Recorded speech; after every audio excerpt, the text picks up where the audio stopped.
Hey, everybody. Happy Vet Tech Week and welcome to another Facebook Live. I'm your host, Jess. And I'm your host, Lauren.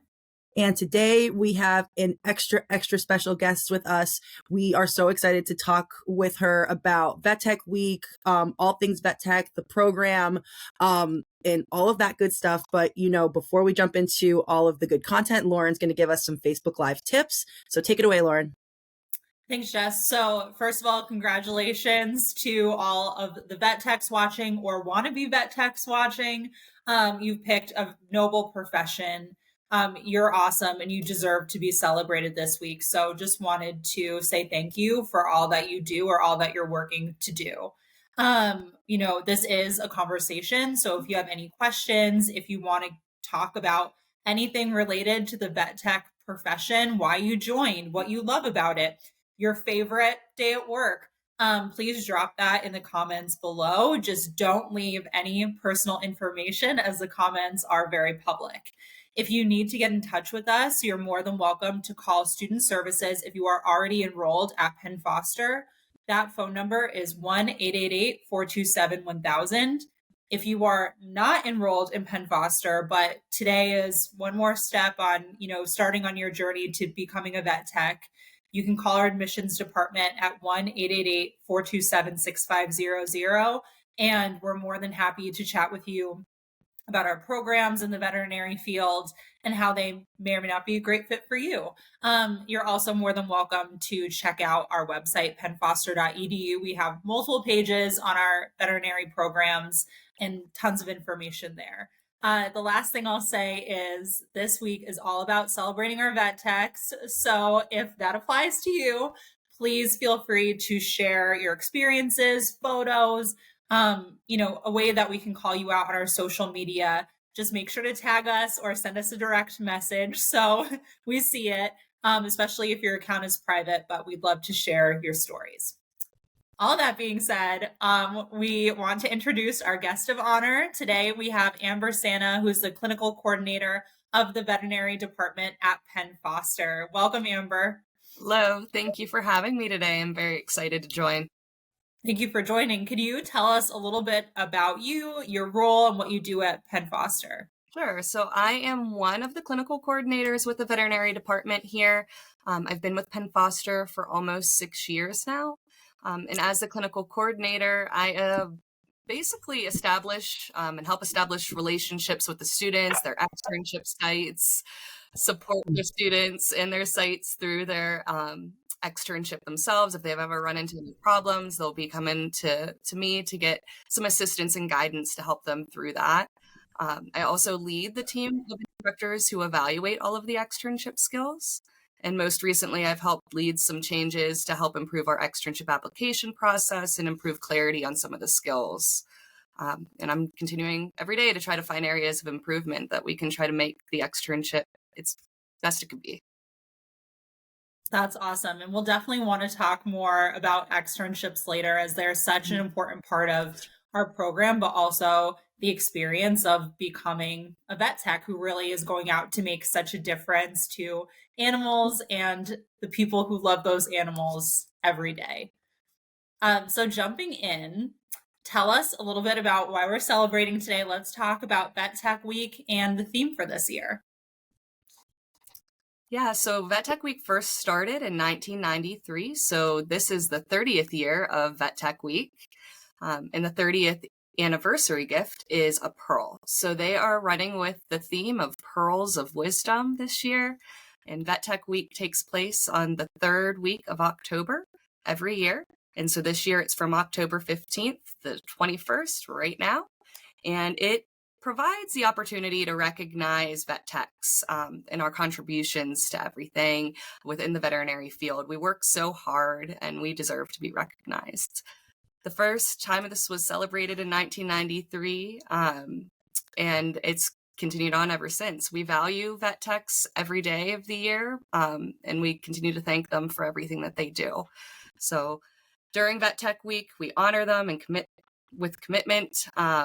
honor their commitment to compassionate, high value, high quality veterinary care for all of the animals. You know, we've got all sorts of different species that we can treat. We've got your little tiny mice all the way up to the ginormous horses. So there's a whole bunch of different species that we handle that, I mean, the veterinary field is significantly different than the human field, if you want my opinion. Oh, So absolutely.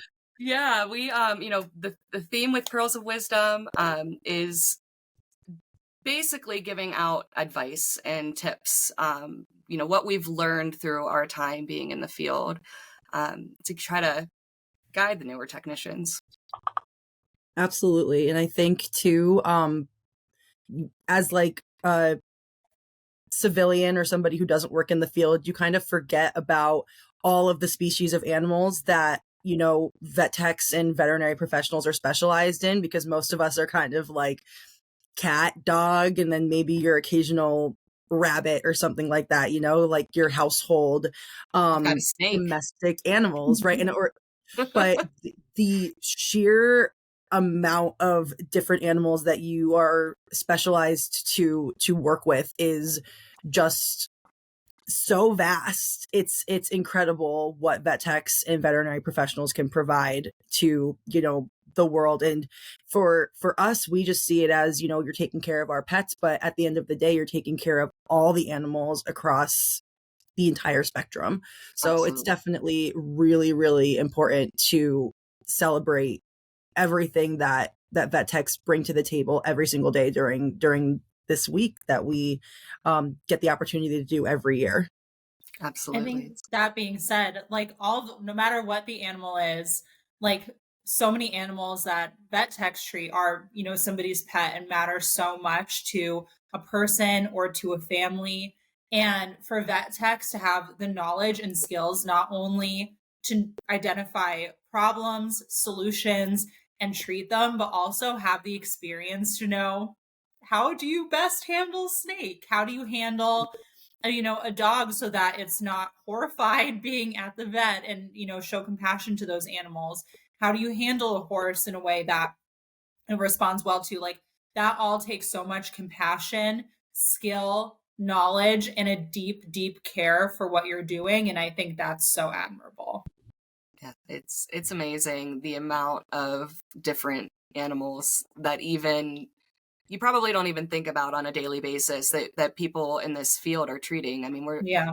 there are people dealing with non-human primates in research even, and you know, it's just amazing, really is. Absolutely. And I mean, the role of what a vet tech serves, I'm sure, has changed since the first vet tech week all the way through till, you know, 2023, 30 years in the making. So Mm. in your opinion or your professional, you know, outlook, what is the role of a vet tech in 2023? Gosh, there's no one role for a vet tech. We are the anesthetist. We are the radiologist, radiology technician, I should say, the pharmacist, the dentist, the laboratory technician. I mean, it's everything in there packed into one. You've got technicians that are performing ultrasounds, and they perform them, and the doctor reads them because that's their job. But that's freeing up so much time for that veterinarian. An ultrasound does not take a short period of time. You have to look at so many different organs, and they have to know what they're looking at to be able to make sure that they get all of those images and send them out to Yeah. somebody to read them. Excuse me, the pharmacy world part of it, you know, everybody's human. Doctors can make mistakes, and they can prescribe things incorrectly by doing math incorrectly. And by having a technician there, they can catch those mistakes and bring them up to the doctor and make sure that things are correct. But they're filling the medication. Sometimes the doctors don't even do the calculations. They actually have the technicians do it. They say, hey, this dog needs this much milligrams, and it's our role to find out how many tablets that dog needs to get sent home with and fill out that label correctly. I mean, anesthesia is its own beast. We are using monitoring equipment that you would have hooked up on yourself if you were under anesthesia. We've got endotracheal tubes placed with SpO2 and capnometry. So you're looking at both the inflow of the air and the outflow of the carbon dioxide. We've got full EKGs on these animals. Some practices even utilize ventilators to force the animals to breathe. It's amazing what is in animal medicine. But truly, utilization for technicians is the biggest thing. I just spoke just a moment ago about utilizing them to do ultrasounds. If you can send a technician into a room to perform a physical exam and do just the basic exam findings before a doctor can go in to do their actual diagnosis, if you will, we're freeing up that time that they can see more patients and they can get so much more done. The veterinary field right now is crowded with animals since COVID. So many people got pets, and it's really, really tough right now in the veterinary field to just get an appointment. And if we can utilize technicians, then maybe we could get some more appointments. And that only helps a practice in general, because the more Mhm. patients you can see, the better a practice, is able to thrive in terms Absolutely. of, Mhm. financials, and also just being, a place where a reputable practice. It's also crazy to me. You named so many different utilizations, like ways that vet techs can be utilized, and like in human medicine, those are all completely different people. It's So like you have your amazing. anesthesiologist, you have your your respiratory therapist, or that's definitely not the right word, but you know what It's I mean. okay. No, you've got people who just went to school for radiology technology. You've got people who Yes, just went to school for pharmacology. But we're all of that smashed into this one little thing, and we're not just taking care of one species. We're right. taking Right. care of so many species. So the knowledge and work that goes into trying to do all of that is a lot, and we should be using that knowledge, um, and really not just. I will tell you, I worked one of my first practices that I worked at. I literally put people in rooms and took histories and typed it Mhm. into a computer, and that's all I did. It was the most boring job that I ever had, and I didn't want to stay there anymore because of it. Right. I wanted to get my hands dirty. So, Absolutely. And to a point that you made earlier as well, vet techs are such an essential part of the veterinary team. When Mhm. you're checking what the doctor is doing, when you're identifying issues that maybe somebody else isn't seeing, there's so many ways that for the function of the whole team to really be successful in treating that pet, you're an essential part of it. You have to be involved and can contribute so much when you're at the center of the action. for sure. It's really a lot of unique things that we see every single day. Veterinary medicine is not just puppies and kittens. It Yep. is a lot of really, really interesting stuff sometimes. But it's never the same day. Never the same day. Yeah. I think that that's probably, I mean, you just said when you worked at one of your first practices and all you did all day was put people in rooms and take histories and put people in rooms and take histories. What a different experience to what you just probably had just finished learning in your education, because you're taught to do so many different Mhm. things. It And was very then you frustrating. go into a practice and you're not being utilized to your fullest potential. And you know that because you just came out of school learning 1,000,003 different skills, Mhm. and you're not being utilized to do any of them. So, I mean, I think it's definitely important, and I'm really glad that you brought up vet tech utilization, because it's just, I know that it's something that needs to be talked about more, and that practices and veterinarians, it's only a win-win if you utilize your vet techs to their fullest potential. Right. You can make so much more money. You can see so many more patients. Your transition into each room and between each patient should be very, very seamless. So if you've got it set up appropriately, then yeah, you should be able to just get through your day and get it done. Now, I mean, you're going to have surprises. Vet medicine's never, like I said, never a same case by case basis, but it's going to make it so much easier to get through that day. So I think next it might make sense to talk a little bit about the education that a vet tech can or should receive, because I think getting into everything they need from an education aspect can just further show how they're prepared to actually demonstrate the skills that they're learning on the job. And then being someone who's so close to our externship program, would love to, have you talk about that a little bit as well, because that's such an essential component in getting a good vet tech education. Absolutely. Yeah. So, to be a vet tech in most states, you need to be credentialed. And to be credentialed, that means that you need to have taken your VTNE exam. And in order to take your VTNE exam, you typically, depending on which state you're in, you must graduate from an AVMA CVTEA accredited program. That particular accreditor accredits all of the programs that allow these students to take their national exam to become credentialed in their state. So every state has a different license name, if you will. We've got CVTs, credentialed vet techs. We've got RVTs, which are registered, and we've got LVTs. And I think there's another one in another state that's very random, LVMT perhaps. But we've got all of these alphabets, letters, got alphabet soup here. And we all do the same stuff. So I don't really know. It'd be great one day if we could all be one name, but there are still some states too that allow you to become credentialed through an alternate pathway. And the alternate pathways are a situation where it's more like on the job experience, and then you can get in. But it does not prepare you necessarily as well. With an AVMA accredited program, you do have to do a lot of hands-on skills, and there's particular skills in the externship that you may not do in just a general practice, and we may work with other species that you wouldn't have typically done with just hands-on training. Through the Penn Foster degree, you get to learn online, you get to work around, your own schedule, get the hands-on experience with those skills by doing them at practices that are near you or even fast track labs.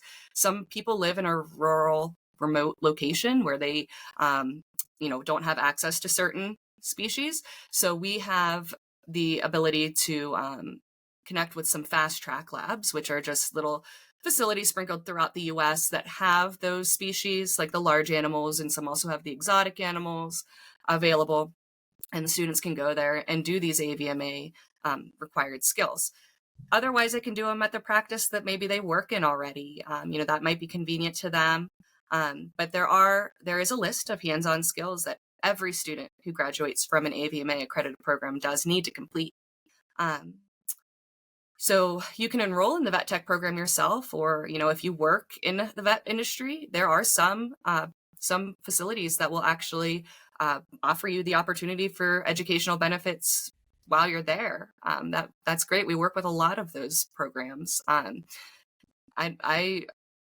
think it's amazing that you can get your hands-on experience while you're there and while you're getting your education, and then have that relationship already. It is hard for some of our students who are going into the externship for the very first time at a vet hospital. They've never been in a vet hospital before. They have no idea what they're doing. That can be hard. It can be difficult for them to navigate. But by having this opportunity to already be there, that's great. Definitely a win-win when you can get the on-the-job experience and work on your education at the same time. But whatever pathway you choose to enter the profession, there's support from, either where you're working or practicing, and definitely from us. And we wish you all the best as you embark on your education journey, and, hope that you get a lot out of it, or you have gotten a lot out of it if you've already graduated. Yeah. Amber, thank you so much for sharing everything that it takes to become a vet tech. I think for everybody who's been through our program, or everyone who's watching, you can see that, at least at Penn Foster, we really aim to make sure you are well prepared. And whether you're somebody who's enrolling in the vet tech program yourself and going through that, you're supported by our team. If you're taking this program through your employer, then, I'm sure you're getting lots of great support there. But We also have a Facebook group, the Penn Foster Veterinary Technicians Facebook group. So just another place to go and find support on your education journey, your externship journey, and your career journey for after. Amber, you shared so many amazing insights and reasons to celebrate today, but to go with our theme of pearls of wisdom, I know you have some pearls of wisdom to share with everyone watching today. Yeah, my pearls basically fall around leveraging your degree and never settling for anything less than you deserve. I spoke earlier about not being utilized. If you are not being utilized, don't be afraid to fight for it. Don't settle for less. And some people might be happy working in general practice. You can always change your mind later if you don't want to later on. But you don't have to stay in general practice. You can work in academia, teach, impact the future of vet med. You can specialize in certain things. You can actually get a specialty certificate in dentistry, zoology, behavior, nutrition, diagnostic imaging if you want to do ultrasounds. Any of those types of specialties there's just a few of them.